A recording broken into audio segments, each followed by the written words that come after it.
Hello boys and girls, ladies and gentlemen. Grim Dawn is now finally released, and with the release comes an influx of new players. So I thought I'm gonna to make a small series aimed towards these new players about small tips and tricks, which are not that obvious but quite handy if you are new to the game.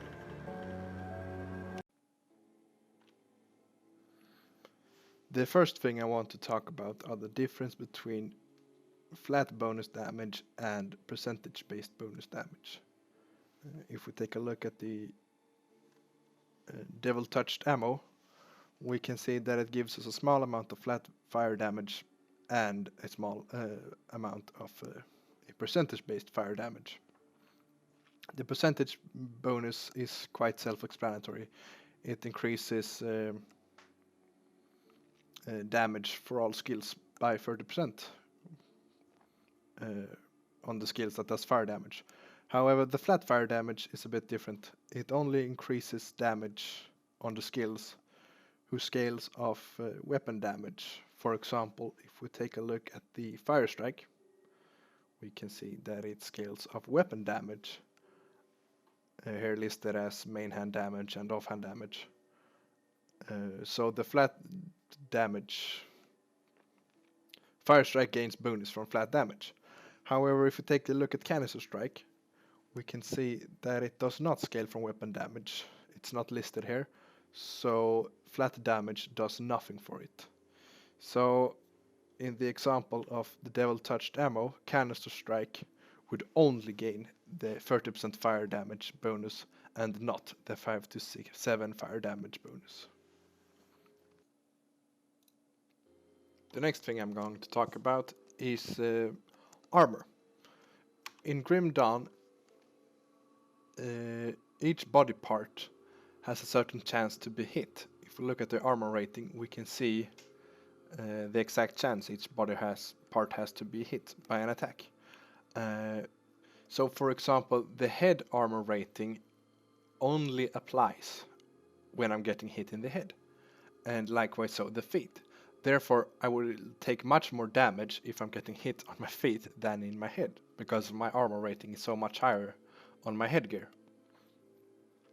However, you can increase this armor rating globally by certain things. For example, the waist armor increases globally. If we look at my armor right now, I have 340 on my feet, and if I remove my waist, I drop to 268. And likewise, my head rating also dropped. And there are also skills which grant armor, and they also grant in the same manner. They grant armor globally to all your body parts. So skills which grant armor and high armor wastes are actually really useful in this game.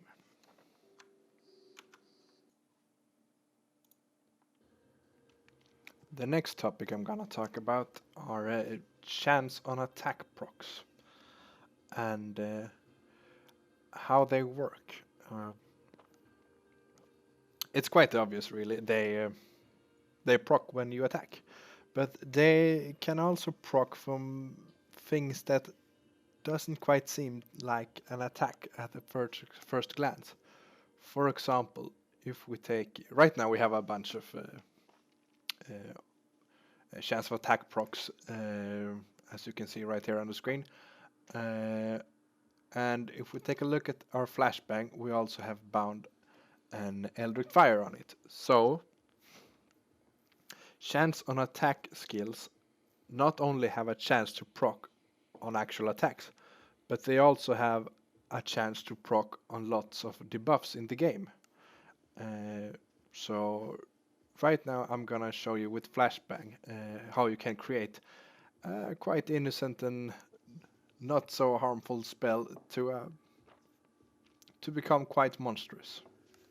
I will try to show you by only using flashbang. I probably will occasionally attack because I accidentally click on a mob or something, but primarily I'm gonna use flashbang, and flashbang is, as you know, a non-damaging skill to clear some mobs here. And this is Ultimate, the hardest difficulty in the game. And yeah, you saw that. First off, I'm not using flashbang. I used my attack.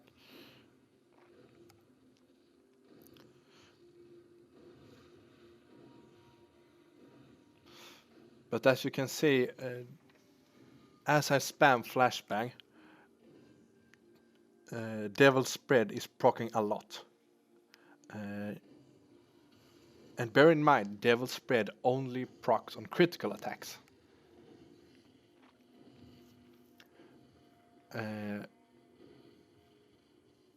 But what happens is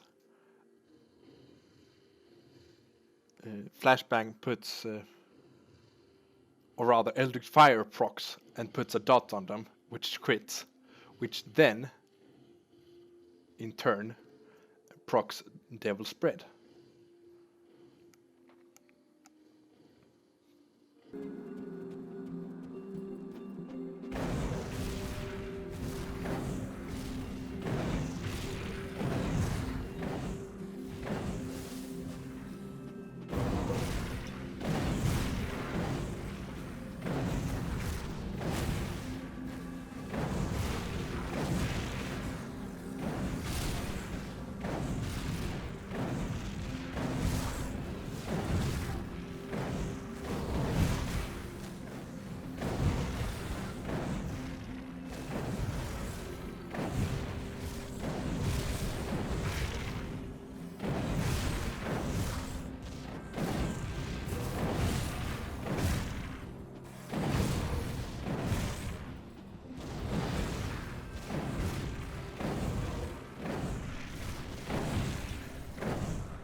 So, why did I show you this then? It's not exactly efficient to farm with flashbang. I mean, it would be much faster to just use Fire Strike or Canister Bomb. But the reason I show you this is because this system allows you to be creative with your builds. For example, the Soldier's War Cry. You can attach a devotion skill or on hit chance procs to alter it to become an immense dot spreader, for example, among other things. So what it does, it opens up for a lot of creativity. So a skill can be quite useless from the start, but as you gain more chance on attack and devotion skills to tag on to an ability, its power can increase immensely.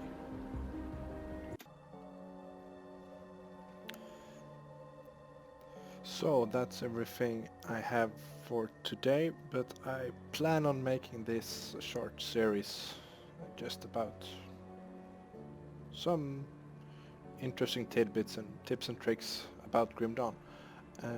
So check back soon enough to see if I have more tips in store for you. Good night and goodbye.